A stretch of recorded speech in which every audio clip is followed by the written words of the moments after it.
నమస్తే, welcome to news. పశ్చిమ గోదావరి జిల్లా తణుకు నియోజకవర్గంలో స్థానిక దువ్వ వ్యవసాయ మార్కెటింగ్ చెక్ పోస్ట్ వద్ద ఘోర రోడ్డు ప్రమాదం చోటు చేసుకుంది. కోటప్పకొండ దర్శనానికి వెళ్లి తిరిగి తణుకు వస్తున్న కారు ప్రమాదానికి గురైంది. కారులో ఉన్న నలుగురు అదృష్టవశాత్తు ప్రాణాపాయం లేకుండా బయటపడ్డారు. అక్కడే ఉన్న వైఎస్ఆర్సీపీ కార్యకర్తలు, ప్రెస్ మీట్ కు వచ్చిన జర్నలిస్టులు వెంటనే స్పందించి వారిని కారులో నుంచి బయటకు తీసి సహాయం చేశారు. గాయపడిన వారిని అంబులెన్స్ లో తణుకు ప్రభుత్వ ఆసుపత్రికి తరలించారు.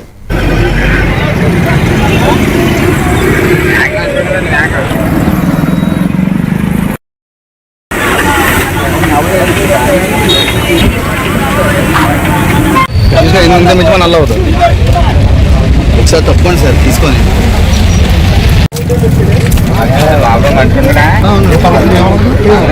మనిషి ఒకరి దెబ్బలు తగలేదు కదా, ఒక్క దెబ్బ తగలేదు కానీ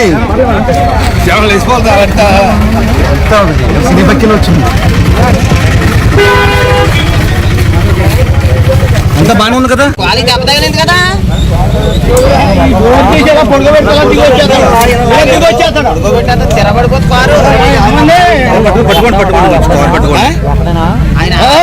నలుగురు అందరూ సేఫే, అందరూ సేఫే, అందరూ బాగానే ఉన్నారు. ఆ రోడ్ లోంచి వచ్చింది